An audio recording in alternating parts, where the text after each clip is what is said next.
Good evening, everyone, and welcome back to the Panama Hat channel, where I'm joined, as usual, by Simon Roberts, Good but evening. not for our usual easy, relaxed Sunday derive into the sweet sounds of music and cultural chat. No. This is a much more, shall we say, a topic much more fraught with tension. Yes. And it is, of course, a review of the Granada Television documentary End of Empire, specifically their episode on Palestine. And for that purpose, we have invited the most esteemed, the most grand, the most well-regarded historian of our spaces, Mr. Apostolic Majesty, for this purpose. How are you, AM? Well, I am massively overinflated. I think my head is going to explode at this point. Thank you very much for having me on. And yes, I'm sure it's going to be a very interesting conversation. Whenever a topic needs some sort of a historical embellishment, draft AM into the conversation. Absolutely. And may I say, I mean, people often say, who is this Simon Roberts? Who is this dilettante, this fraud who arrays himself across a series of live streams showing how little he knows and how ill-informed he be? I have to say, it's all a fatuously elaborate ruse on my part to simply thrust myself into the room wherein greater and better informed men than myself can expatiate on knowledge they actually have. And that's why we are very pleased to have AM with us. So thank you very much for joining us. I would say that having trawled as we have done through 3 episodes of Adam Curtis's Trauma Zone on the fall of the Soviet Union, what do I find coming up on my YouTube feed from 2 years ago, no less, is a magnificent AM stream on the fall of the Soviet Union, which I recommend everybody watch. It's only just come up in the last day or so, and I haven't seen it yet. But it's no doubt a chunky, detailed deep dive, which I think will probably add an awful lot to my knowledge and give me a thorough grounding in the fall of the Soviet Union, of which I'm only able to relate particles because of the nature of what we do on Deepest Law, which is extrapolating from the images the history behind it. But this seems to be a pretty thoroughgoing review of that period, and no doubt interesting as well. So I'd recommend that, and I'll be putting that in our show notes and tweeting that after the stream. So again, as I say, thank you very much to AM for coming on and sharing. No, thank you very much. I'm actually very interested to know that I haven't been completely corralled by the algorithm on YouTube, so that is actually popping up when it has some sort of relevance.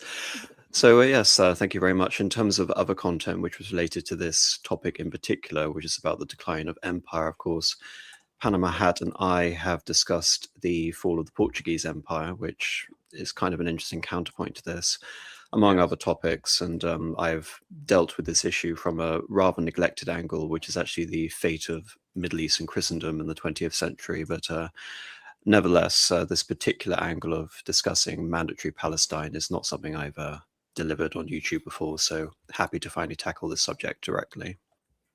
Wonderful. And yes, I also urge everyone to check out the back catalogue of Apostolic Majesty streams. Very, very well presented, in-depth history. And I have to say, actually, one of the few creators from these spheres who YouTube does not actively suppress for me. There's always an AM stream in the recommended somewhere.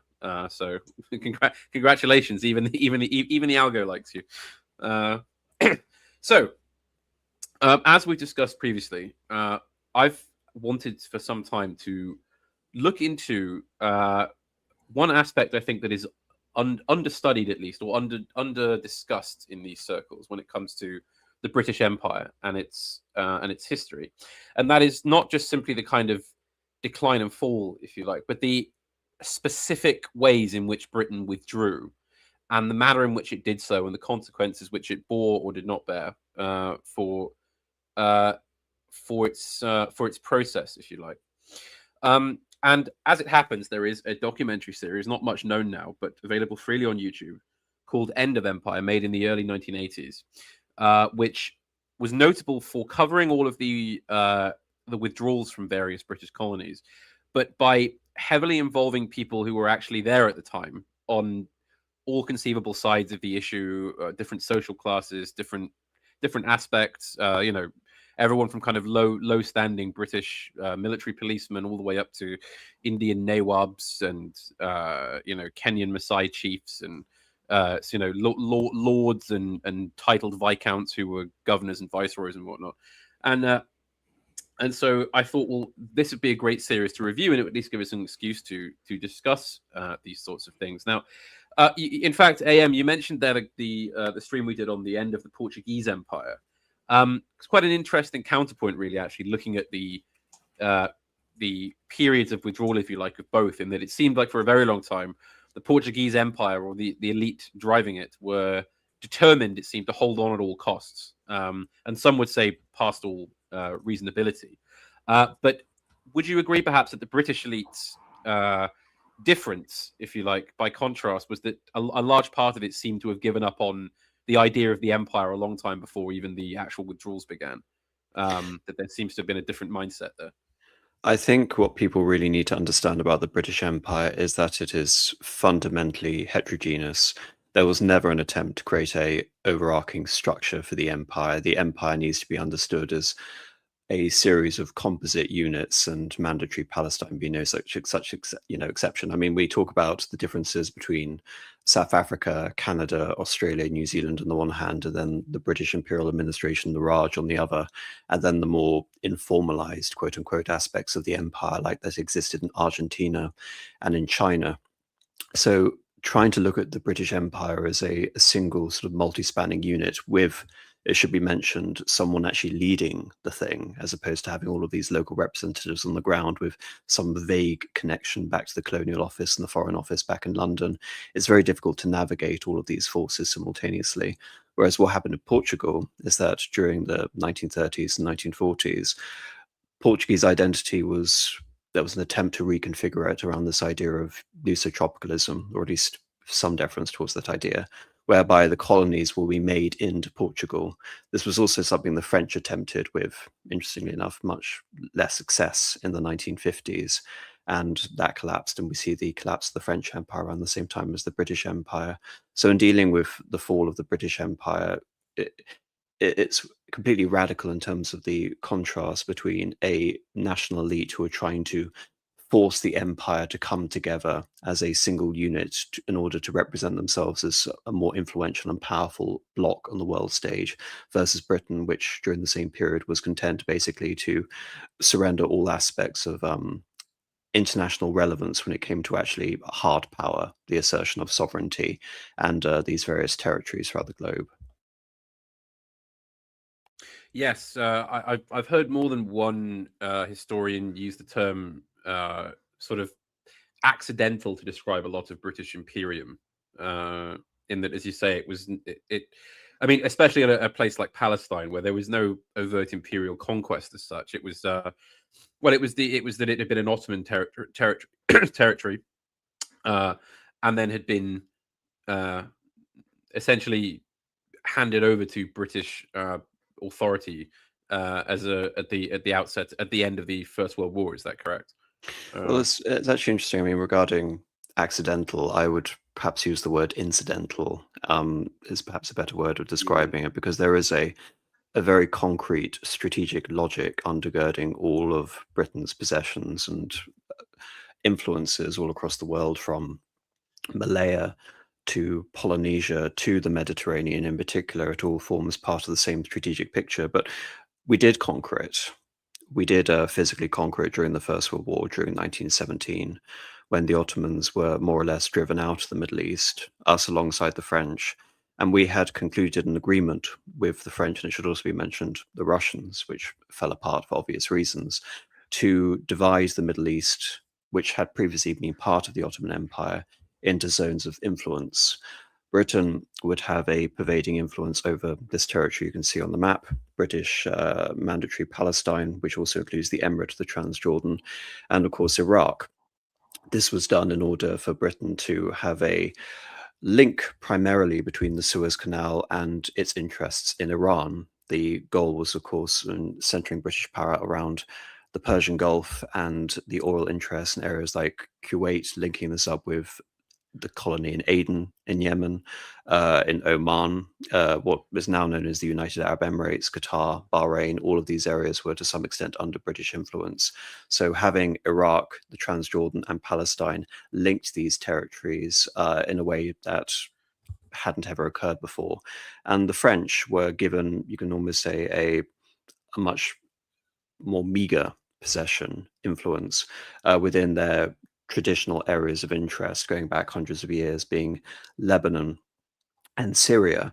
But this also coincided with the so-called Balfour Declaration. The Balfour Declaration, which was a vague promise of an intention to form some sort of Jewish home state. You have to bear in mind that this took place during the First World War. In 1917, it wasn't clear, especially around with the defeat of Russia and then pulling out of the war. It was not clear that we were going to win that war. And so the Balfour Declaration was as much as an appeal to international Jewish sentiment as it was also an appeal to the Americans. It's no coincidence that the Americans entered the same year as the Balfour Declaration. And given so much of the Jewish insurgency in the 1940s, understanding Britain's relationship to America and how that affects the ultimate situation in mandatory Palestine is paramount for us to consider. Yes, and I apologize. I'm perhaps putting you slightly on the spot here, but I seem to remember a while ago you were discussing the Foreign Office under Sir Edward Grey in the prelude to the First World War, and I think, were making a point about that you did not understand. You could not find a basic coherence to a lot of British foreign policy in the build-up to the First World War, and I wonder if do you find that same inconsistency after the war as well when it comes to the way Britain handles the post-war situation? I understand Well, it's quite a vague question, but well, no. I was thinking about this just before coming on in terms of how to really understand this question, and you can delineate a logic for Britain's foreign policy at various times, but it seems to be punctuated by moments of madness. So, for example, you mentioned inconsistency in foreign policy. I would actually say that Britain executed a lot of brilliant moves in foreign policy before the First World War, and there is a line of logic to say that Britain's ultimate desire was to pit the Russians and the Germans against each other.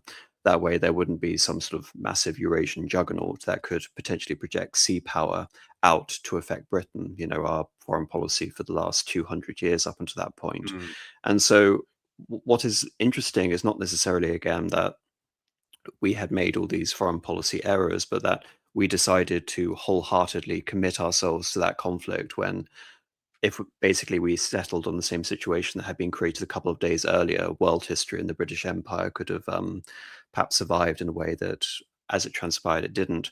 But part of the process before the First World War was about lessening our resource commitments to various zones and ensuring that we could have economic influence and penetration rather than having to use hard power in order to negate the influence of our various rivals. So limiting Russian power was of extreme importance. Placating the French on various other spheres was very important for the British. And in this, they absolutely excelled. They were able to win proxies in order to do their fighting, such as the Japanese. When it comes to the interwar period, so the 1920s and 1930s, it seems that Britain is actually following a similar logic with this policy, which is unburdening itself of all of these international commitments, not desiring to form a hard integration of the empire, rather basically jettisoning areas which are seen to becoming more of a liability for the empire. I think the most obvious example of this is Ireland in the 1920s and 1930s, something that interestingly a lot of people focus on the Troubles in the 1970s, not in the growth of the Irish Republican movement under Fianna Fáil in the 1930s, but that's a major crack, and Britain was able to again find a way to accept the loss of dominion status for Southern Ireland and accept its situation as a republic. That in many ways is the first serious dent in the whole construct of the British Empire. But as what happened in the First World War, where we decided to commit all of our resources in order to defeat Germany, the same thing happens again in the Second World War, and with the predictable effects as we saw from the First World War, it simply accelerates the decline of the British Empire. If we are to see it again primarily as a question of resources and the British Empire being bankrupt and wanting to limit its international commitments and having no hard ideology when it comes to the Mm. empire. The empire is an incidental feature. All of the sort of great ideologues of empire had basically been pushed away at this point, to the point that even in the British Raj, say for example, you have a figure like Lord Mountbatten, who was more than determined to get the British out of India as quickly as humanly possible, even if it means intensifying the conflict. So there are other stages that this is not the case, like in Malaya, we hold on due to the strategic significance we attach to Singapore. We hold on to other areas in China, such as Hong Kong. But in the case of Palestine, again, it's what sort of role does it serve? Fundamentally, our interests in the Gulf and the oil regions in Iran are slowly being eroded by American influence. And it's essentially seen as a buffer to protect Egypt, which of course was a cornerstone of our foreign policy during the Second World War. But once we come back to the issue of the Balfour Declaration and the expectation of Jewish independence, but moreover, the expectations of Arab unity as well, which we had now played around with for the next 30 years, all of these forces, you can say, put very simply, are beginning to catch up with the British administration in the Middle East. We've already seen moments of serious destabilization elsewhere in the Middle East. So, for example, Iraq during the Second World War briefly flips over from being a British mandate into becoming an Axis ally, and that coup is very quickly put down, and the British assert their control there. In 1943, we have again the issue of French mandate in Palestine, French mandate over Syria and Lebanon, given again that the French had gone over to Vichy. We have the conflict between de Gaulle and Marshal Pétain, and this basically ensures that the British are responsible for ending the French mandate in Syria and in Lebanon. So, for all intents and purposes, the mandate of Palestine is almost isolated.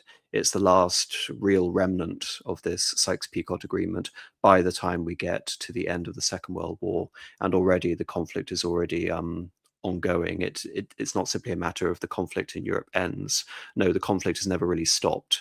We have the Great Palestinian Revolt before the war, and we see the emergence of the Jewish insurgency towards the latter stages of the Second World War.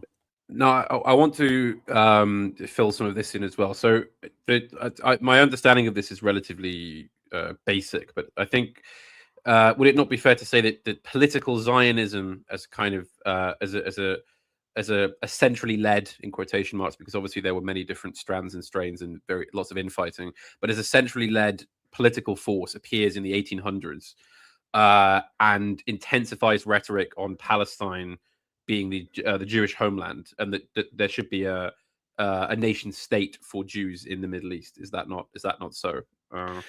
Regarding the 18th century, I mean, this is looking at figures like Theodor Herzl and various other Jewish intellectuals, and it's almost not unique in the sense that it coincides with a lot of revivalist and nationalist ideas that pop up in the 19th century. What's interesting, though, about Zionism and the Jewish angle in particular is that it's been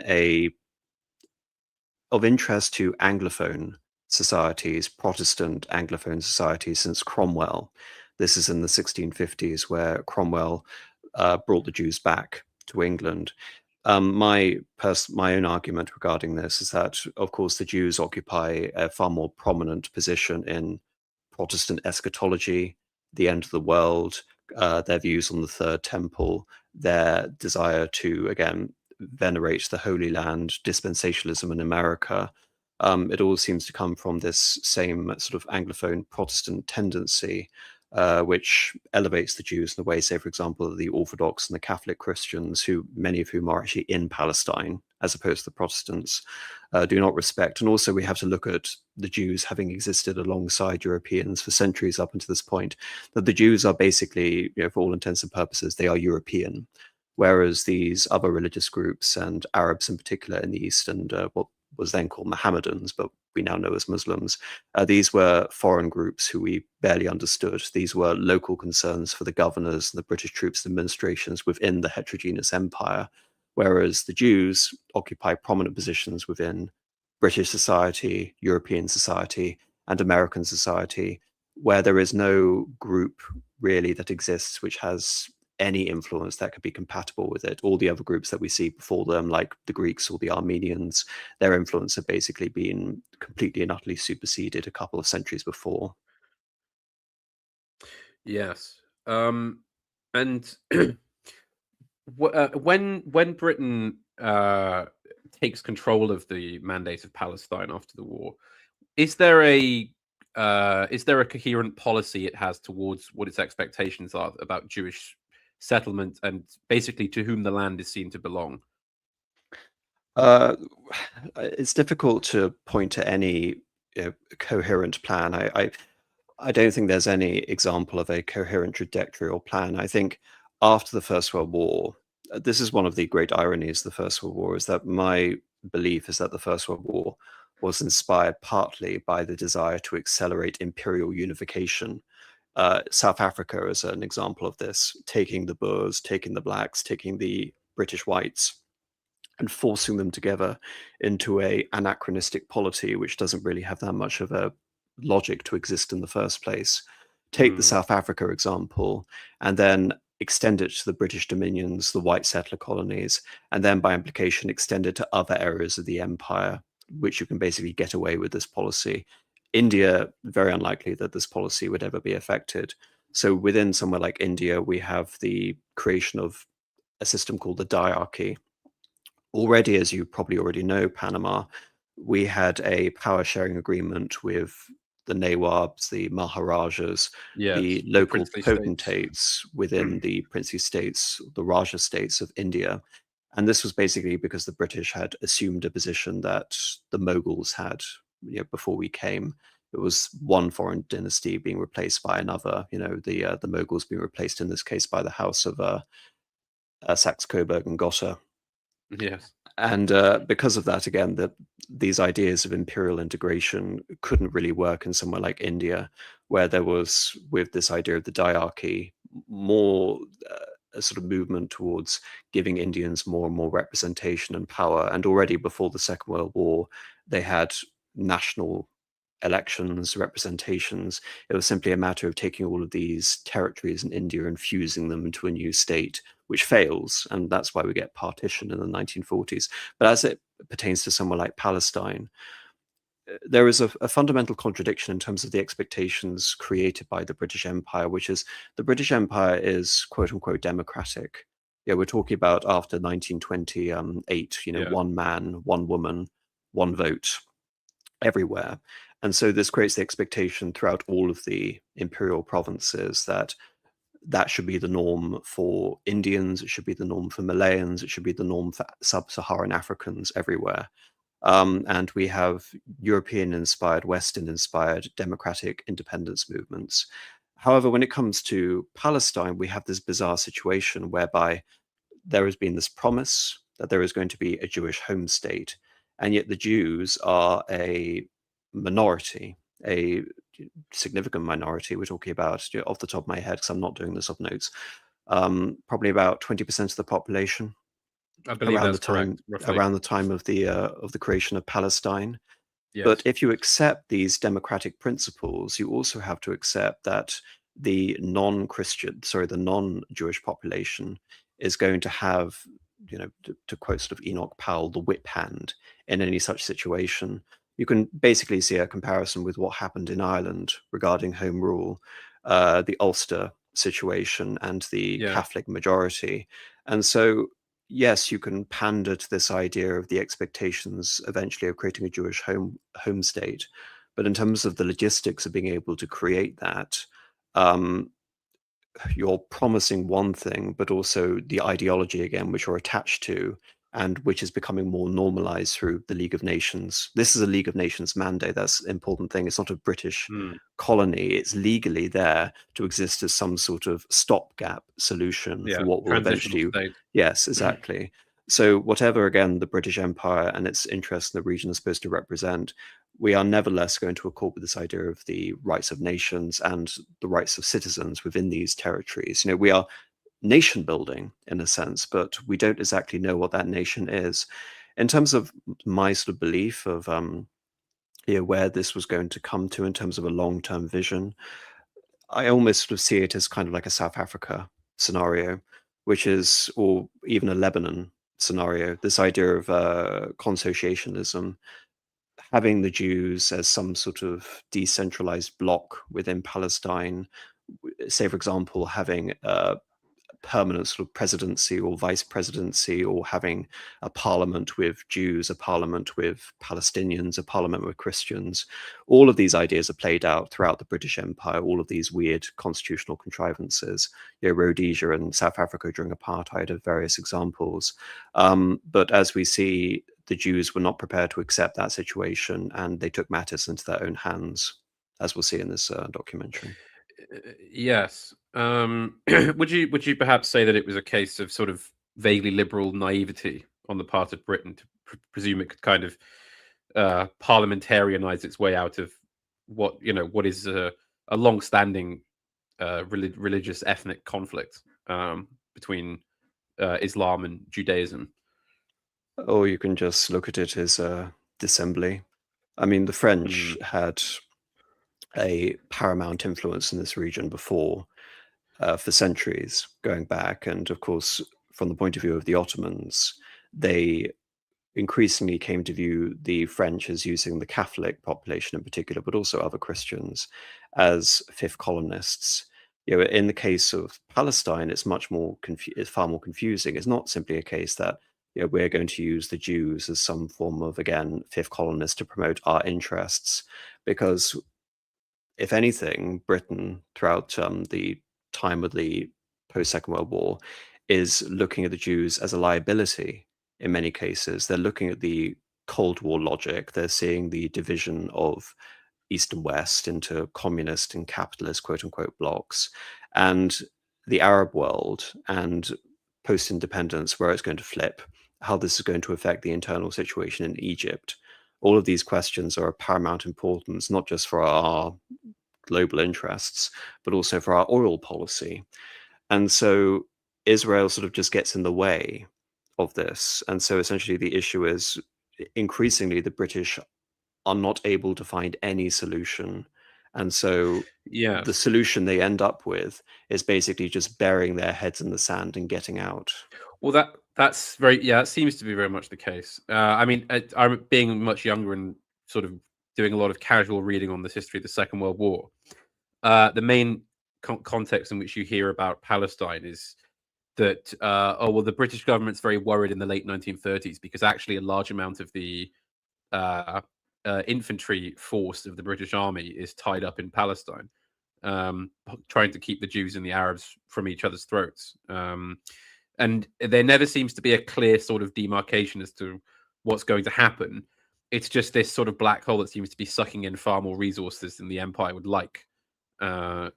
Basically, to police a part of the world that is, as you say, not even really considered to be especially important to imperial interest. I think several army divisions were actually being deployed out there in 1936 because of the revolts and the civil insurrections. And I think it's also fair to say that the Jewish reaction to the idea of this sort of Zionism and the idea of setting up a state in Palestine, it's fair to say that I think that the Jewish opinion is also pretty heavily split, in that obviously you have the Zionists who tend to be fairly hardcore and more forthright once they become Zionists, but an awful lot of Jews in Europe are, is it fair to say, ambivalent on the idea, I think, and some of them are actively hostile to it. Do you know any of the detail around that, or what the kind of conflict was? Again, regarding the specifics, it's a question essentially of, are we going to radically transform our identity as being cosmopolitans, as being a integrated part and respectable part of quote unquote European society? Or are we going to give it all up in order to throw ourselves into this incredible gamble of life and death in a continent where effectively everyone hates us and wants us to see us wiped off the face of the earth? Or at least that's the interpretation of some more sort of radical Zionists. So, from the point of view of sort of the foundation of the Jewish home state, there is a logic to it, of course, as some sort of contingency option, but nevertheless, it is situated in obviously for ideological and religious reasons, you can understand why they would want it to be there. Yet from a geostrategic position, and also from a point of view of looking at it as some sort of last redoubt, it's one of the worst places you can possibly locate it. I think there's a funny example of that irony, actually, is I seem to remember it was in one of Franz Kafka's diaries, which was written in the, I think, early 1930s. And he says that traditionally in Europe for many centuries, Jewish businesses have a money collection box on the counter, which was has the slogan "Next year in Palestine" as a kind of, Zionist way of sort of collecting funds from the mass. And Kafka kind of this had been in tradition for so long, but very few people ever really thought about the Middle East or the idea of actually going there if you're from, I don't know, Warsaw or Berlin or something like that. And apparently, once Kafka or a friend of his or a relative said to a Jewish shopkeeper, "That money box is looking quite full." He said, "Do you think you're going to move to the ever go to Palestine?" Or asked him about Zionism. And the Jew sort of looked at him in genuine confusion and said, "Why would any Jew go there?" As if as if it's sort of like there's a disconnect between the assumed idea and the actual outcome. Why would anyone move to a trouble spot in the Middle East? Yeah, I know we talk about the homeland and whatever, but I don't want to go there. So it's just. Well, quite interesting. I think this is why the British Palestine moment is so important, is because most of these conversations regarding Zionism are taking place whilst it's still being an Ottoman province. And what is even worse is that for the latter half of the 19th century, the Ottoman Empire is becoming increasingly unstable and violent within that region. Yes, there's been a lot of European investment, in particular French investment, but we're talking more about Lebanon and Syria. Yeah. There's very little you can say in the way of actually enticing Jews to come over and settle within this territory. So it's almost, again, looking at the British mandate, it's trying to find some sort of conduit which can finally exist between the sympathy that Europe and the Anglophone countries have in general towards this territory and the expectation that this will finally allow for quote unquote immigration back into Palestine. But as we will see, it's a far more complicated issue than that. The British didn't have a clear policy themselves. Yes, indeed. I think, and that comes through very strongly. I just one more thing to add on this. The figure of the foreign secretary at the end of the Second World War, our foreign secretary Ernest Bevin, is I think it's quite an interesting example of sort of. He seems to be the last in a mold of old school British foreign secretaries, despite his sort of origins from outside the elite in the sort of 1920s trades unions. And he was, I think, rather opposed to the idea of a Jewish state there because he felt that the Jews should stay in Europe. He said, well, what was the point of the Allied liberations then for the Jewish people, if not to allow Jews to remain in their European homes? Why would we now want them to go to the Middle East? Which I thought was quite an interesting position, but I don't know how common that was. I know a lot of the British military and foreign office tend to be more pro-Arab on the question, but I don't know if you know any more on that or. Well, Ernst Bevin is one of these figures who's seen as an exceptional foreign policy minister from, again, the point of view that he was Labour. And he would almost seem to normalize Labour being in power by being this, respectable representative of the quote unquote Labour right. But nevertheless, I don't feel you can interpret British foreign policy during that period as being anything other than disaster. Not only disaster in terms of our waning influence, disaster in terms of our, imperial decline, but also disaster in terms of the inability to understand the rising influence of America vis-a-vis England. And I think, again, what this episode demonstrates is Britain's inability to assert itself as a quote-unquote superpower. I mean, people point to, the Suez Canal crisis as being some form of definitive end of our superpower status. No, it just made it blindingly obvious to everyone that was the case, whereas you can actually see the seeds of that crisis are brewing in this particular situation over a decade before. Yes, and always rather too easy to lean on to counterfactuals. But do you believe there was what would Britain's perhaps most sensible option have been after the war, other than simply what we did, which was bury our heads in the sand and then run away in Palestine? Well, again, it's this sort of tragic situation again, which is regarding counterfactuals again, post Second World War. You have to look at this and say that the whole point of the Second World War, again, from Churchill's point of view, is the preservation of Britain's influence in the empire, like a rote understanding of British foreign policy from 250 years before. But nevertheless, the whole basis of the British Empire was basically bankrupting ourselves in order to win the war in Europe. And because the British Empire was primarily a commercial endeavor, then inevitably it will result in the jettisoning of these territories.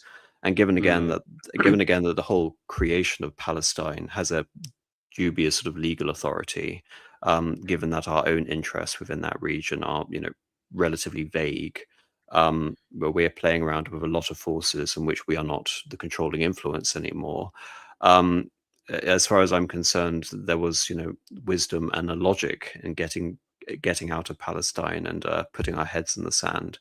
Again, from the simple point of view that staying there would have been very unpopular, and was resulting in more British subjects and British soldiers being killed needlessly for rather nebulous gains. If you're trying to look at this as some sort of grand imperialist project, I mean, on the one hand, you would want to reinforce all these links to keep Britain and its connection between Egypt and the Persian Gulf going. Again, if Britain were an empire which was seriously Christian, then there would again be a desire to establish Jerusalem as some sort of, as there was the idea, an international city or a free city where all of the religions could basically practice in that state. But of course, the British Empire position on that was so confused that wasn't even a really serious consideration. So ultimately, we end up taking the only policy which we could as a result of a fundamental lack of will and imagination, which is just trying to wash our hands completely of the same situation. I mean, it's a very similar policy to what we had with India, with partition. India is not going to be an ally to Britain. We don't, again, why is it in Britain's interests to mediate the dispute between Muslims and the Indian National Congress? The whole logic behind partition, again, is founded in this idea that we won't accept a one man, one woman, one vote majority rule existence. The British Empire has given us these expectations about unity and liberal parliamentarism. That basically means we are going to be politically excluded. It's the same in Palestine, and in a bizarre way, the Jews here would be the Pakistanis. And if we're going to sort of flip the scenario, it's all about creating some sort of ethnic, religious insurgency in opposition to this idea of a simple majority rule. Yes. Well, I think we'll begin the program. As I was telling chaps on the panel before we started, I've attempted to make the YouTube algorithm less likely to swat us by messing around with the color grading. So it's not that this area of the world happens to look blue, it's that I've colored it to look so on the video. We may still get taken down on YouTube, so I do advise anyone watching on there to move over to X at your earliest convenience, because if we have a notice on YouTube, I will have to immediately terminate the stream there so as not to risk another strike and possibly lose the channel, I'm afraid. Simon, I wanted to ask, do you recall this documentary at the time? In the 80s? No, I've only become latterly aware of it. I wonder, is it done perhaps after the style of The World at War, which was the sort of very successful vehicle for ITV to do history documentaries? Possibly, but I think the World at War seems to be more interested in the narrative of history, or telling a narrative. Whereas End of Empire, I find quite refreshing that it seems to be much of a lighter tread on that. It will very often simply show you an interview clip of two people from opposing sides, each giving argument, and it won't make any attempt to try and bridge them or say, "Oh, if only there had been a third way," or it just presents you the implacability. which I rather like. It doesn't attempt to moralize itself, I think. But do you know what I find very interesting about that? This is, I'm something called a historicist, which again, for people who have better things to concern themselves with, a historicist is all obsessing about the context in which everything was written, the context within time. 1985 is when the series came out, and I've been familiar with this series for a while. Of course, I wasn't alive then, but have since watched it. And I revisited one of these episodes for my talk on Rhodesia. And what really struck me about coming back to this period 40 years ago is how I would say the Rhodesia situation was caricatured. It wasn't satisfying to me at all, the episode, in terms of coming up with the reasons for the UDI, the Unilateral Declaration of Independence, and Ian Smith and the expectations of Rhodesian quote-unquote nationalists.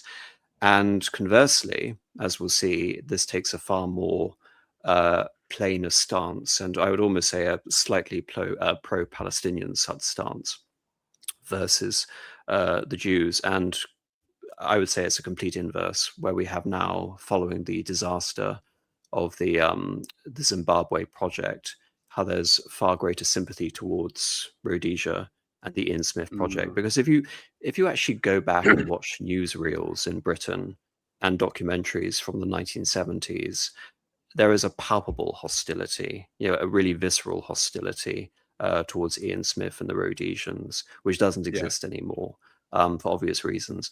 And the inverse, I believe, exists for the situation regarding the foundation of the Jewish home state, which is that even mentioning these sort of things, Jewish terrorism, is basically equivalent to having committed some sort of hate crime, especially given, we're all familiar with what's been happening over the last few months in the British press in particular. So that's one thing to consider, that no, it's not simply a case that they present a unbiased indicator of the history, but rather it reflects a very different diplomatic attitude coming out of Britain 40 years ago compared to now.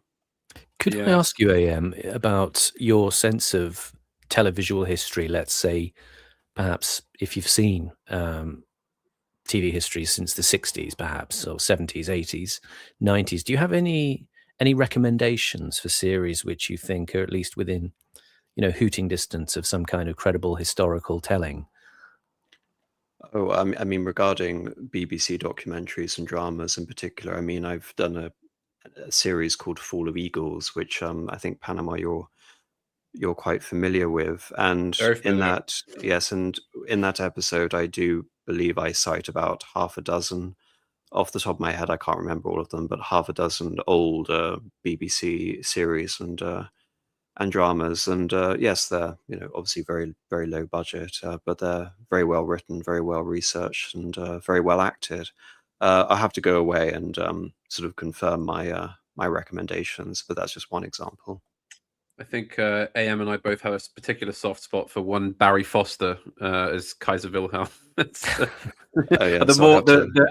As the years go on, the more that becomes quite a definitive portrayal for me, I have to say. Yes, I won't subject everyone to my Barry Foster impersonation. Gosh, Barry Foster before he was Van der Valk was, gosh, there you go. The Kaiser, yeah. And Patrick Stewart as Lenin. I don't know I can't comment on the historicity of it, but it's certainly quite an engaging performance he gives as he crushes the Jewish Labour Bund out of the party and centralizes all control. AA would love it, actually. I'm surprised he hasn't seen it. Right. Documentary on here. Obviously, feel free to pause at any time to comment on any aspect. And again, apologies for the color grading, everyone. Palestine was the British Empire's most dramatic failure. In the beginning, the British promised the Jewish people a home in an Arab country, a promise that led to hatred and bloodshed. Britain's undignified departure left the Palestinian people dispossessed and a Jewish state to fight for its life.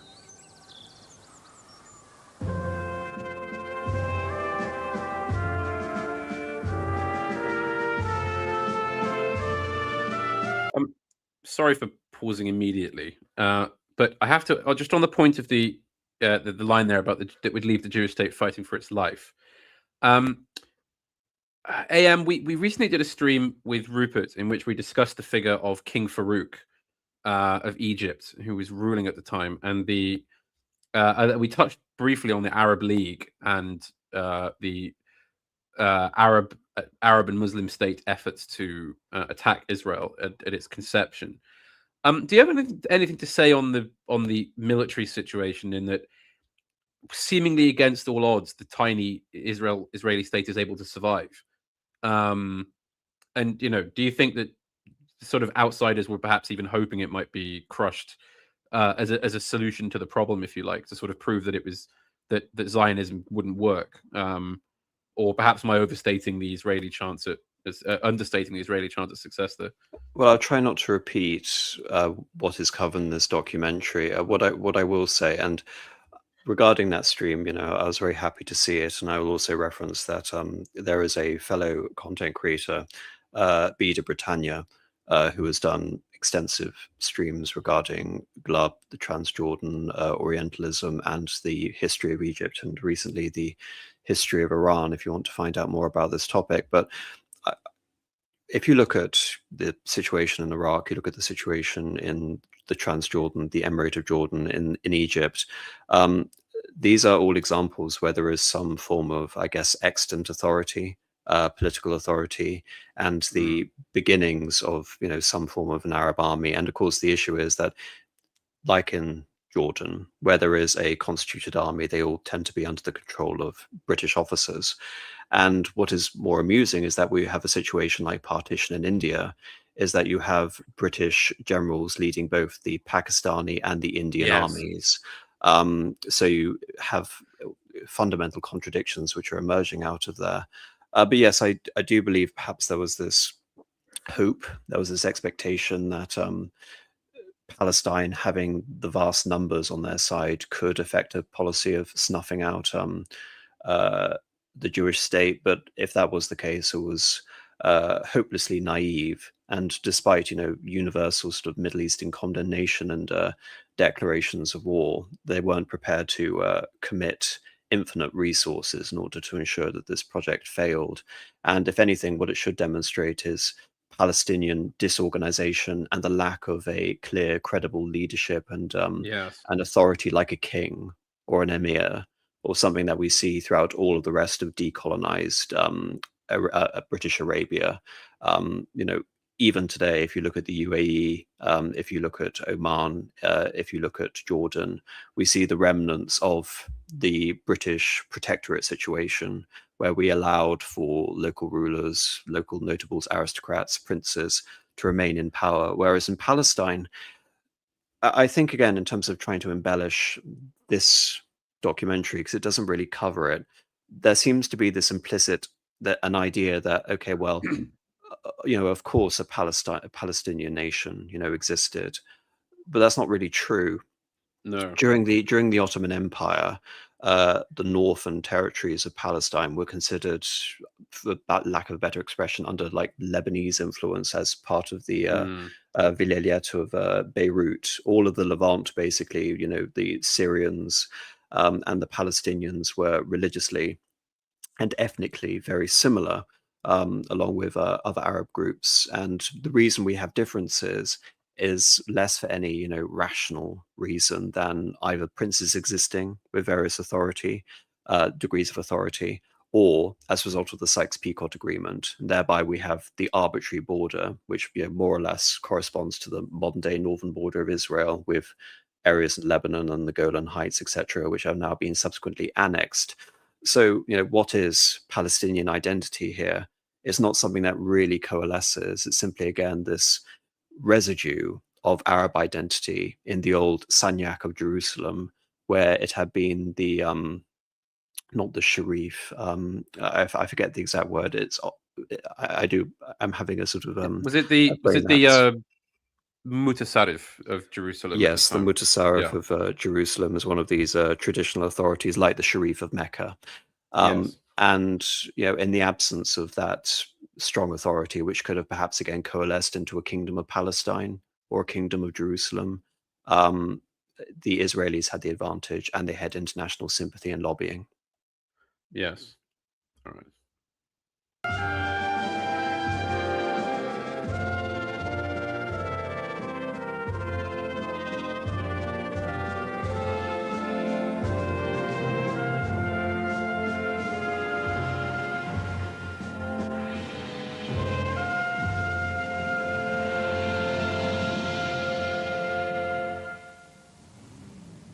Jerusalem, 1946.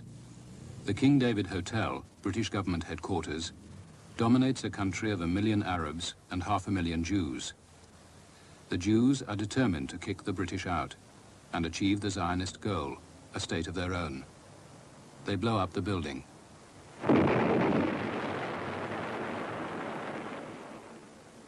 For 2,000 years, Jews worldwide have prayed, "Next year in Jerusalem, we shall return to Zion."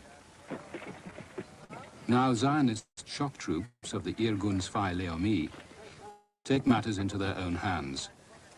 91 die, British, Arab, and Jew.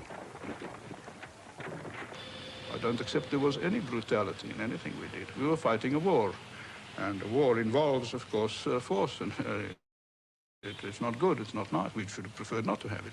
But brutality as such, for the sake of brutality, I don't believe anybody could accuse us of that. I think it's a good example of what you might call asymmetry of mindset in such struggles. One side essentially believes that they're trying to find some sort of fair-minded political compromise or act as a non-biased police force, and one of them decides that this is a sort of total war. Where we'll murder Jews as well if we have to, as they did in the King David bombing if we're going to win. But an interesting example. I mean, any comments on that, chaps? Or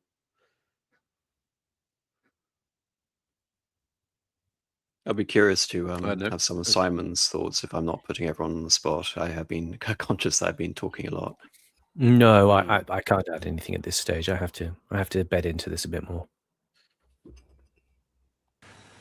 We were hoping that Britain will help us save Palestine.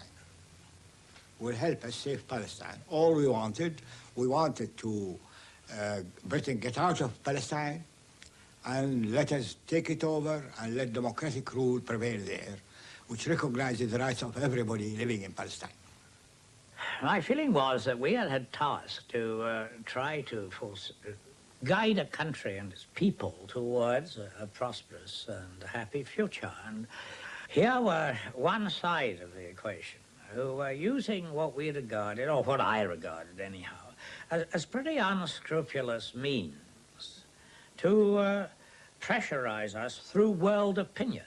Now, I mentioned that the Zionist cause in Palestine had a wider support in world opinion than any other colonial cause has ever had.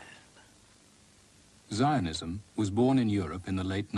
I think this plays into what we discussed earlier about superior Jewish organization abroad, in terms of how they're able to pull in support and funding and arms, and just, I think, opinion as well. Balance of opinion being quite important. 19th century. A Jewish dream of freedom from persecution in the biblical land of milk and honey. But to settle in a country inhabited by Arabs, the Jews needed protection. The British were to provide it.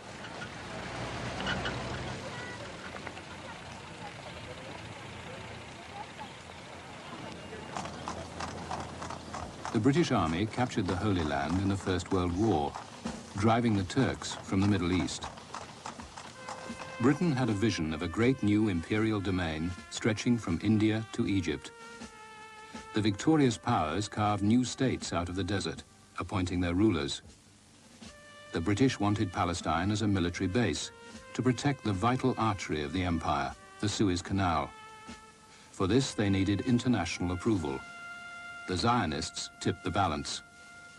The Zionists were the people who were lobbying all over the world in the Versailles Peace Conference and everywhere else to see that Britain did get this charge, so that there was a contract here. We would help Britain become the ruling power, and Britain would help us to develop the Jewish national home. الإنجليز دخلت بلادنا سنة 17 وأنا كان عمري 7 سنين وحضرت تركيا وما كان في البلاد شيء إلا يهود وعرب مثل الإخوة وما في بيننا شيء اللي ينعد حرابة، لكن الإنجليز استعماري كان يجيب بالألوف من الهجرة من اليهود ويحط في البلاد، وحتى عمر وخلاهم يشتروا الأرض ويعملوا كل شيء. ودخلت في الجيش 10 سنين وعارف السياسة تبعهم. The Jewish settlers arrived from Europe to be looked after by their own administration, the Jewish Agency.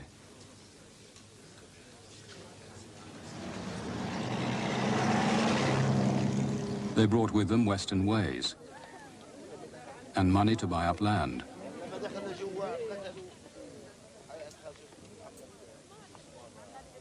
Thousands of Palestinian peasants were evicted, and in the towns, many of the new jobs were for Jews only.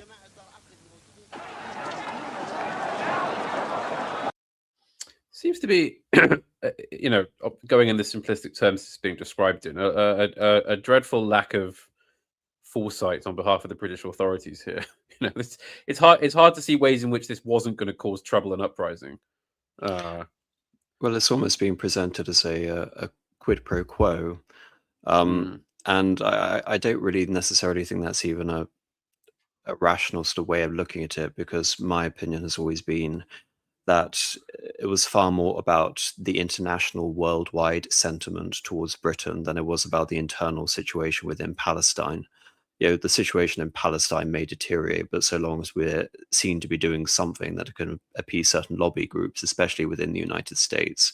I'm sorry if I sound very cynical. I also don't believe that the idea of Jewish having some sort of paramount influence where they could have seriously affected as a lobby the British mandate in Palestine, which was already a fait accompli for 3 years up until that point.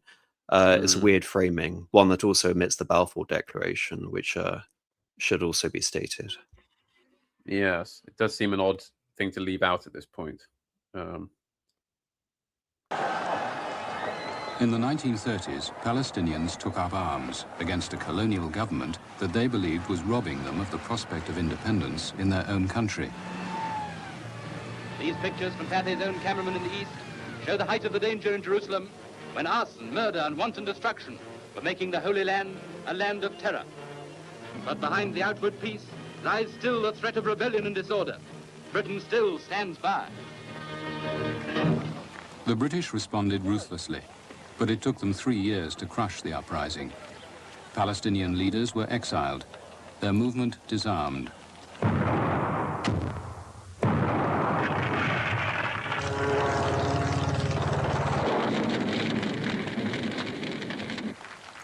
Hitler's defeat in the Second World War revealed the unbelievable. Auschwitz and the annihilation by the Nazis of some 25 million people. 6 million were Jews.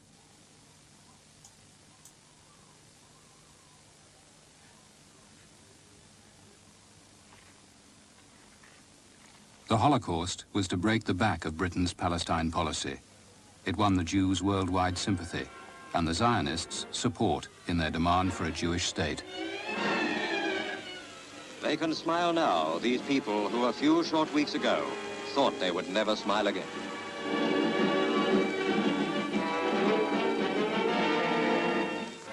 Then the entire camp... It does ring a bell, actually, because a lot of just people recall the end of the Second World War, especially British and Americans who were involved in it or around at the time. And a line that comes up often when people discuss the 1940s is they say, "Oh, and of course, then we saw the newsreels." And meaning the newsreels about the camps after the end of the war, where the idea of it being a war related to Jewry or Judaism in any way doesn't really appear in a lot of accounts until after the war's over, actually. Then people always say, and then we saw the newsreels and the pictures, and it was, oh, then we knew what we'd really fought. So I think it's an interesting little juncture as to the idea of sympathy and propaganda and the way things are presented, particularly after a conflict. The idea of having a different view of a conflict after you fought it as opposed to while you're fighting it, or at least what you were fighting for. Yes, and this is rather innocuously sort of leading to the framing that has been, you can say, a vital necessity for Zionism ever since the end of the Second World War. Yes, it's the thing is, I've never actually. I always hear a claim that that the Second World War kind of drove an exodus into Palestine, but I don't know that I've ever seen any sort of hard evidence to back that up. You know, I mean, it sounds perhaps obvious. Oh well, of course, you know, Europe was destroyed, and you know they've been through the you know, living under the Nazis or whatever. But it as you say, it does see it's all tied up into the Zionist narrative very strongly. And as people have pointed out, the vociferousness of that narrative has gone up and down over the years. Yeah, it perhaps wouldn't always necessarily think of it driving people into Palestine. So Is scorched off the face of the earth by British flamethrowers. The fires blot out the place, but not the memory. Well, I was in Auschwitz when I realized that the only solution, or rather the only hope of survival for the Jews, for us Jews, would be a state of our own, a country where we could live and work, a country that could protect us. Of course, I didn't really believe that I would survive Auschwitz. But should I survive, I decided I would be a very dedicated Zionist. From Britain and America, the Holocaust refugees got sympathy, but no offers of sanctuary. Undismayed, the Zionists called for them to be admitted to Palestine. They saw immigration as the key to a Jewish state, though they needed the new British Labour government to unlock the door. For Prime Minister Clement Attlee and his Foreign Secretary Ernest Bevin, the request posed a dilemma. Jewish immigration to Palestine had been restricted before the war, and they were reluctant to lift the quotas. Bevin's view was that one of the reasons we had fought the war was Nazi anti-Semitism. And one of the consequences of the war ought to be the possibility of Jews living normal lives in Europe again. He said this in public several times. Why now that Nazism has been destroyed, should the Jews not again contribute to the cultural and economic life of Europe as they did before? Bevin suggested after World War II that the Jews should not worry so much about Palestine. We should help to rebuild Europe on the smoking ruins of our families. That's what he suggested. That was the humanity which was shown to us by Mr. Bevin. Of course, only Bevin saw very clearly that if we were to have Palestine flooded by Jews, whatever the humanitarian reasons, this was going to cause immense trouble, not only with the Arabs of Palestine, but also with the whole Islamic world and the Arab countries, with whom he also wanted to establish a new relationship which would not be the old relationship of protectorates and empire and all the rest of it. The Arab rulers of the Middle East were now seen as pillars of the empire. British oil supplies, strategic routes, bases like Palestine, and defense against communism all depended on good relations with the Arab states. But the Arab League were vocal opponents of Jewish immigration to Palestine. They feared the Zionists' intentions, as did the Palestinians. The problem is who have to suffer for the Jewish immigration. Why do they insist to come only to Palestine? Why? It's a political thing. It's far from humanitarian, to be humanitarian. They had Britain to go to, they had the United States, they had all European countries. Why should we be victimized by the victims of the Nazis? Why should they come to our country? Palestine was inhabited by Arabs, and we didn't want the Arabs to be displaced or deprived of their homeland or of their right to self-determination, like the people of Lebanon, of Jordan, of Iraq. I do appreciate the. It's refreshing to see a total lack of concession to liberal framing in all these people. It's just taken as read from the outset that no, you can't coexist. So, someone's going to own that land. It's going to be one of them. It's not going to be. There's no concession to the idea of multiculturalism. Well, there was actually that comment very early on from the soldier who wasn't speaking in English, who was speaking in Arab, about this idyll that existed before the First World War, before the authority, before the British came, that they more or less got along. And relative to what we see now, that is relatively true. So this expectation again of majority rule it really is a consequence of the ending of one form of government, which is hierarchical in deference to various authorities. The figure I was trying to think of earlier, by the way, is Amin al-Husseini, the Grand Mufti, who was also a Oh, yes. pivotal figure in the Great Arab Revolt in Palestine. If you look at these authorities and sort of try to find currents of it all across the empire, in India in particular, that again is the logic of the British Empire. I would say it actually is in debt to a liberal framing, is the idea that we are now a national community. And in order to realize our national community, we need to conceive of a nation. A Palestinian nation is something as new as, really the modern Israeli nation is to be conceived of. So in this situation, how are we going to sort of turn back the clock? Well, it's looking at Zionism again as this somewhat import coming from the West. I mean, we already have the mention of the Jewish Agency and figures like David Ben-Gurion, who was the first prime minister, and Chaim Weizmann, the first president. They were some of the earliest of the immigrants to Israel. And the reason they were is because they came from the Russian Empire. And during the last few decades, the Russian Empire, especially with pogroms such as Kishinev, really around the time of Alexander III, we have a mass exodus of Jews from the Russian Empire to America, but also coming to Israel. These are the forerunners for the Zionism that we see, which really intensifies after the Second World War. I think, again, sort of in answering to your questions about Ernst Bevin and his naivete, about simply expecting past the Jews to go home. What I find very frustrating about this documentary, actually, because I try to look at it from all perspectives, is I don't think the Soviet Union is even mentioned. Communism, I think, is mentioned, but I don't think the Soviet Union and the Eastern Bloc is really referred to at all. And again, from the point of view of a Jew, if I had the option of, say, for example, going back to Hungary, which is now under communist occupation, or going back to Berlin, which is also under communist occupation, between that, staying in America, or going to Palestine, I know sort of what option I would choose.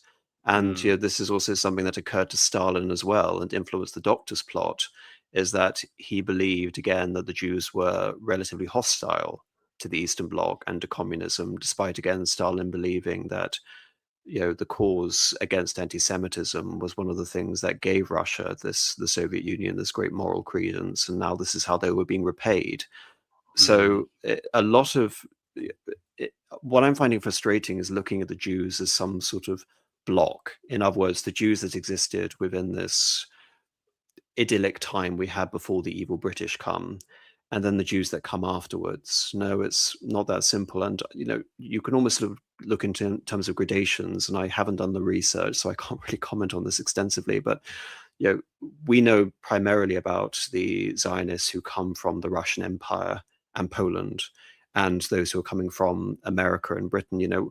What about the French Jews? What about the Dutch Jews, the Belgian Jews? What percentage of these people went back to Western Europe, and what percentage become Zionists? I'll be interested to find those statistics, rather than, again, looking at the Jews as one homogenous identity which can all bleed into it. We're talking about almost a millennia of cultural sort of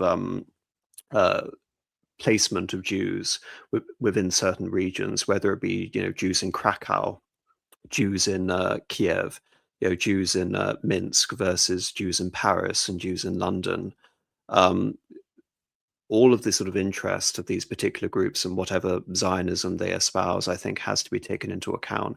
I think what's significant about the Holocaust within this particular idea is that why would the Holocaust act as some galvanizing moment for Zionism? Well, interpret it this way. European Jewry has actually never perhaps been integrated in a way where they all seem to be the victims of the same perpetrator, the same atrocity, in the way that Hitler conquered Europe in the 1940s. And so, again, how to take these Jews of all these disparate communities and backgrounds and to make them into a block well, what better basically than to share in the same experience? So they come here, and again, all of these relationships are being redefined. I think these are very important questions to ask about the nature of and the transition of Zionism. And I feel that I'm embellishing where there needs to be some embellishment here. Yes, I'm sort of slightly disappointed at myself. I didn't notice that glaring omission about the Soviet Union. And of course, yes, because I mean, let's remember what the map of Europe is in 1947. You know, it's red, more or less. I mean, all the way up to Germany, it's Soviet land. As you say, you know, Jews are not the only people trying to get away from that. So it would certainly make sense. And yeah, I think, as you say, the irony about Hitler, or at least the policies of National Socialism, are arguably creating perhaps a stronger Jewish identity than there ever was before. It's quite something to think about, isn't it? Simon, any thoughts? No, I'm just struck by the neat, orderly, lucid, and affable seeming Arab politicians here, which, as we've noticed, you know, in previous documentaries, people from another age provide a pleasing and somewhat touching contrast with the kind of bloated activist kinds of leaderships that you have in the Middle East that we see, you know, thwarting our plans for everybody to just get along. Interesting gentlemen. I don't know anything about them at all, but I am struck by their clarity and focus. Speak of another age, don't they? And, I'm sure you're getting as much pleasure as I am out of the Foreign Office figures from the time as well. Where we find, you know, they just people, again, people you don't really see, sort of, you know, generations lost. I think. Yeah, and it's you know, even the people sitting down to discuss a brutal genocidal race war do it in a more civilized way than you have now, perhaps. And I think I think you're right, Simon, about the lucidity. I think that's the right word. The lucidity, the clarity with which they can discuss these things. Yeah. All the rest of the Arab world. Though Palestinians still outnumbered Jews by 2 to 1, they had no say in the government and had no influence on British public opinion. Just a small note. Palestinians outnumbered the Jews 2 to 1. This is probably my brain working on overdrive because I deal with concepts. Why can't Jews be Palestinians? Why have we? Why have we assumed that only Muslims can be Palestinian, and Palestinian can't be a broader identity that includes both Muslims and Jews and Christians? Because there are, of course, Christian Palestinians, quite a significant bunch of them. You know, Catholics, Orthodox, Miaphysites, various other groups, and so that would actually be conceptually a important distinction. You know, when have Jews basically ceased to become Palestinians within this? You know, why can't we have a mending of the two groups? And I think that is something that occurs as a result of the period of the mandate and as a result of, you know, the European importation of aspects of Zionism. But it seems to be something that's glossed over. And I think this also goes back to my point, you know, what was the ultimate solution? If there is a solution which is based on South Africa and, you know, consociationism or the Lebanon solution, it would have to be interpreted in the guise that the Jews were Palestinians, so they can inhabit basically the same nation. But, you know, throughout that framing, and of course we already have this, you know, Manichaean conception of this force between, you know, good and evil, you know, Gog and Magog, and we shouldn't ignore that because I think it's very significant. Especially in the Zionist conception, yes. And well, I think the documentary is, they probably argue it was for the sake of perhaps less informed viewership, but I think that they're just using Palestinian as a catch-all term for, you know, non-Jewish members of the region. And of course, the issue with that is that even just among the Muslims, I mean, the chronic inability of, quote, Arabs, you know, as we've come to call them, to actually see themselves as one group or even one faith is striking. But that plays into the notion. Sorry, that plays into the notion as well, because in the 19th century you have the beginnings of the Arab Renaissance. We're not just talking about Zionism, but the longing to have a single Arab, again, democratic nation, which would also be religiously pluralistic. I mean, you were talking about, Simon, the lucidity and the sort of bygone facets of these intelligent sort of Arab spokespersons. But again, this is the attitude that we have of Arabs today, especially the religious angle, is, I would say, completely at variance with the expectations of a lot of liberal Arab writers at the beginning of the 20th century. And so what we can perhaps see is one of these second-order consequences of the Israeli-Palestinian conflict. You know, what is it to be Palestinian? What is a Palestinian nation? But again, why can't we be part of a greater Arab whole? And pitting the Jews against the Palestinians in this case was simply be a microcosm of destabilizing Arab identity and changing that as well. So again, a lot of things that are going on here. And do you have anything to say on the apparent failure of the Arab world to attempt that unity, at least in even just in anti-Zionism? Oh, that's a very long and complicated question. Regarding the cultural shift, we see it with the failure of Nasserism, the failure of Baathism, and the rise of Saudi Arabia and new oil, obviously, in the 1970s. That's the crucial decade where culturally things begin to change. And before that period, of course, the road to understanding is all these. It's the French, and it's the British, and it's the Americans, and now, of course, it's the Israelis. It's the Westerners who are fundamentally diluting and trying to pit these states against each other. And to a certain extent, that is also true. These regions. It's one thing to imagine that there's this great Arab unity. There is this conception of a whole that's been broken, but that whole hasn't really existed in the last 1,300 years. The last time you can really point to it is the Abbasids in the 9th and the 10th centuries. Ever since then, the Arabian Peninsula and the Arab identity has been divided in many, many ways. And so, like with the creation of Zionism, Arab unity is one of these dreams as well. And there was a dream that was never realized. And because it was never realized, we need to find scapegoats.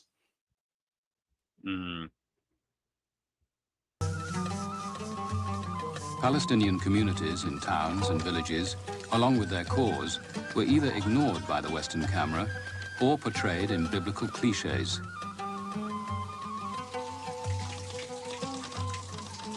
The traditional way of life of the Arabs was contrasted with an image of industrious and progressive Jews who'd concentrated their efforts in the fertile coastal areas. They built up a Western-style economy, drawing on powerful international support.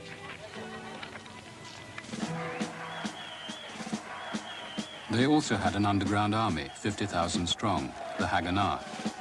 By 1946, the Zionists were using all these resources to defy Britain's immigration quotas.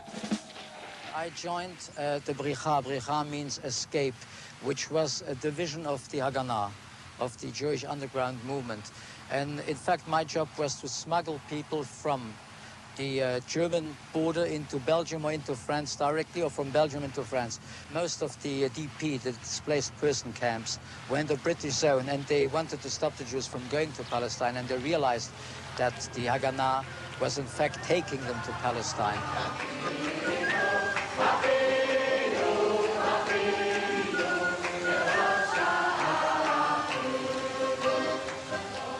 Newsreels followed as thousands of refugees were shipped to Palestine.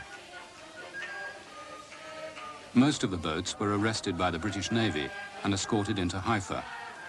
British soldiers sent the so-called illegals to detention camps. Britain was charged with inhumanity. A great many were persuaded that they should go to Palestine. And I think they're probably conned into it in many ways because the Zionists... Sorry to cut this man off as he's speaking, but what do you make of the sort of? It's almost like they they know the British situation too well. It's almost like they know that they can sort of push at British authority and in the end have it come out for them.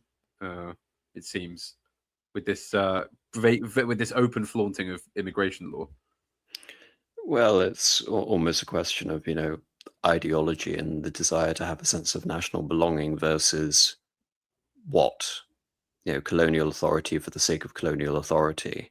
Yeah, Obviously, there's an exactly. anticipation that the British Empire is moribund, and there's no real reason other than increasingly ephemeral strategic reasons for the British to be there. So it's simply a question of keep pushing. Britain is increasingly looking as if it's moribund, and we're talking about colonial crises all across the world. I mean, the Dutch have lost Indonesia at this point. The French are desperately fighting to win back Indochina. They are losing struggles of all the greater colonial powers all across the world. And so Palestine just fits into this same criteria. And of course, this is all going on at the same time that we're having decolonization in India and Burma. Yes, yes. Wish to use them as instruments in securing their objectives. We felt that if we had simply, out of a great surge of humanitarianism, said, oh, you poor people, you better come in, it was going to fracture our entire policy. And we had to, harden our hearts a bit and turn them back, a lot of them, to Cyprus. It was going to fracture our entire policy. But what policy? This is the question, right? AM, I mean, what policy would it fracture exactly? Well, I mean, I look at this and I have darker thoughts towards a certain situation which is contemporary, and within the situation, without drawing too much attention away from this scenario, there is the basic understanding from the British that their focus is on stability and effectively protecting British interests, British subjects, and British soldiers. And so inviting people who have a post-Palestinian identity, they want to come in and they want to change the political situation by force, if necessary, as we've seen. This is simply a matter of preventing unruly elements coming into the country and preserving the authority and indeed the stability of society. And again, it's the little hint, that the British are aware of this policy and they're prepared to defend that policy in one of their colonial mandates. But yeah. Yes. And of course, I think it's worth saying that at the time this is made, you're interviewing people who are still essentially defending their careers. Would that not be correct? I mean, if you're interviewing people that were in the Foreign Office at the time, they probably feel they have some obligation to say that they, it was coherent and we were acting in this way, and well, there are some quite shocking omissions as we later find out. I think what I love about watching these older documentaries, especially from politicians of the time, the 1950s, is not only the level of erudition and education that comes forward, but also the degree to which they can be candid and admit their mistakes. Have any modern civil servant or politician come out here, and they wouldn't be able to deviate in any way from a script. It would just short circuit their brains constantly. Yes. And of course, this notion about defending their actions would be the only consideration. So if anything, I find it, on the contrary, quite refreshing.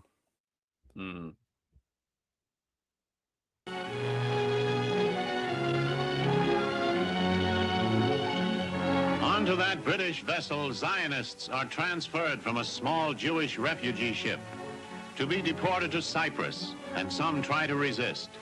So near to Zion, and now to be taken away. Removed from their tiny craft, they leave what has been an ordeal of evil conditions, unsanitary overcrowding and thirst. But to them, internment on Cyprus is just another exile, and they have to be forced. Bevin wanted no more refugees in Palestine than the Arabs would agree to. But the Zionists demanded entry for 100,000 and had won the backing of the American president, Harry Truman. He controlled the aid that war-scarred Britain desperately needed. I remember in Bevan's absence once, I had to receive the American ambassador. And he said he had a message from the President for the Secretary of State. The President wished to repeat his urgent and earnest request to admit immediately 100,000 Jewish refugees into Palestine. And I said that, according to my brief, I said that the Secretary of State's view was that this was simply a recipe for war. Well, the ambassador had expected this, and he simply said, very deliberately, the fact is that the President believes that if Mr. Bevin can accede to his request, that would help Britain's friends in Congress to get through the latest appropriation of British aid, which is how a diplomat says, I mean, there was bread rationing in Britain at that time, that's how a diplomat says, you do what we want or you'll go hungry. And back here. What do you make of that, Liam? It demonstrates how American foreign policy has, throughout the 20th century, I think, undergone a process of transition, which is navigating its own interests and balancing its allies with a very powerful lobby. And as we'll see later with Eisenhower, the Americans are still prepared to go against the Jews in certain conditions for greater fear of communism and containment or what have you. But as has been the case, sort of writ everywhere, the Zionist lobby is a far more present concern than propping up the British Empire, of course, which they've just fought a war alongside. I don't really think that should come as a surprise to anyone. I would also say that this demonstrates to a certain degree not only an American contempt for the British imperial position, which was more or less demonstrated with the Atlantic Charter, but it was also demonstrated, it demonstrates to a degree, I think, an American ignorance regarding the conditions and a lack of fundamental sympathy with the situation of the officials on the ground. Yes, and Simon, any thoughts? Just to say, the stream is down on YouTube, according to the chat. Yeah, I've seen it. I'm just taking the YouTube stream off now. So sad it didn't. Unfortunately, my color ploy didn't work. No, I'm just interested